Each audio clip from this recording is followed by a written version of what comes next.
Nicolas Tenzer, spécialiste des questions géostratégiques, enseignant à Sciences Po. Bonjour. Bonjour. La France et par extension l'Europe sont-elles en dehors du coup désormais sur la guerre entre l'Ukraine et la Russie ? Écoutez, oui, effectivement, elle se sent complètement négligée par les États-Unis. On a l'impression que Donald Trump a conclu déjà depuis un certain temps une sorte d'accord implicite avec Vladimir Poutine. Il oublie complètement d'ailleurs de mentionner les crimes de guerre contre l'humanité massifs que celui-ci a commis. Et il semble prêt à jeter l'Ukraine sous le bus. Il n'y a pas d'autre terme. Et donc, aujourd'hui, pour les Européens, il est très important que d'une seule voix, ils disent que c'est inacceptable. D'ailleurs, Donald Trump ne peut pas conclure seul un accord avec Vladimir Poutine. Il faut rappeler quand même que les Européens pris globalement, avec aussi le Royaume-Uni et la Norvège, donc pas seulement l'Union européenne, a aidé jusqu'à présent plus l'Ukraine que les États-Unis ne l'ont fait. Donc, nous devons rentrer par la porte, même si Trump essaye de la fermer. Ça veut dire que l'Europe a toujours les moyens de continuer également à armer l'Ukraine ?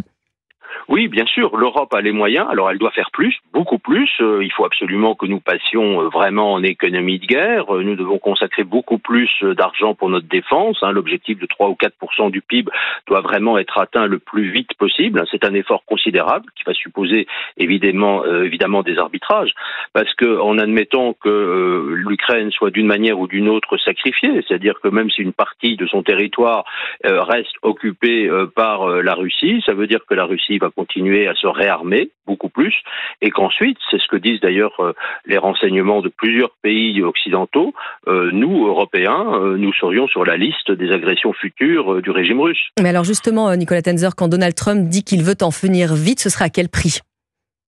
C'est-à-dire que Trump dit qu'il veut en finir vite avec la guerre, mais en fait, il est en train de préparer la guerre suivante. C'est-à-dire qu'aujourd'hui, une sorte d'accord de paix, en fait, signifierait que la guerre reprendrait dans 2 ans, 3 ans ou 4 ans. Donc c'est ça qui est très dangereux et qui inquiète beaucoup les Européens. C'est de voir une Russie qui fait une pause parce qu'elle est lourdement atteinte dans son économie et dans son effort de guerre, profite de ce moment pour se reconstruire en quelque sorte, et puis continue à attaquer de plus belle. C'est pour ça effectivement que le défi pour les Européens, c'est vraiment aujourd'hui de faire plus et surtout de refuser une sorte d'accord de paix qui ne serait pas un accord de paix. Alors, on est dans une situation néanmoins, Nicolas Tenzer, extrêmement ambiguë. La guerre dure depuis quasiment 3 ans avec, vous l'avez rappelé, des pertes colossales. Comment ne pas vouloir que cela se termine ?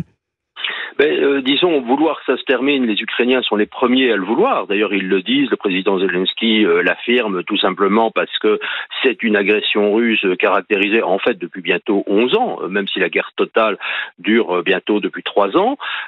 Et donc, vouloir que ça se termine, oui. Mais vous savez, il y avait une ancienne députée ukrainienne qui disait « Si nous continuons à combattre, nous allons perdre des milliers des nôtres. Si nous cessons le combat, nous en perdrons des millions. » Je crois que c'est comme ça qu'il faut aussi résumer la situation.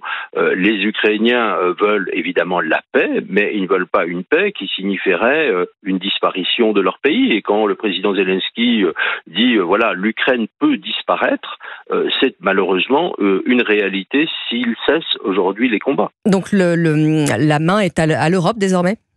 Plus, oui, il faut reprendre la main plus précisément, Nicolas Tenzer. Oui, reprendre la main, continuer, ne pas dire que voilà les choses peuvent être réglées, parce que encore une fois, Poutine est parfaitement convaincu que lui, il a le temps pour lui, qu'il peut reprendre le combat, un jour occuper le reste de l'Ukraine et aller évidemment beaucoup plus loin. C'est-à-dire qu'en termes de dissuasion et de crédibilité de cette dissuasion, si nous montrons de la faiblesse, cela va encourager Poutine. Ce sera d'ailleurs un très mauvais signe aussi donné à d'autres États révisionnistes, la Chine, l'Iran, la Corée du Nord, etc.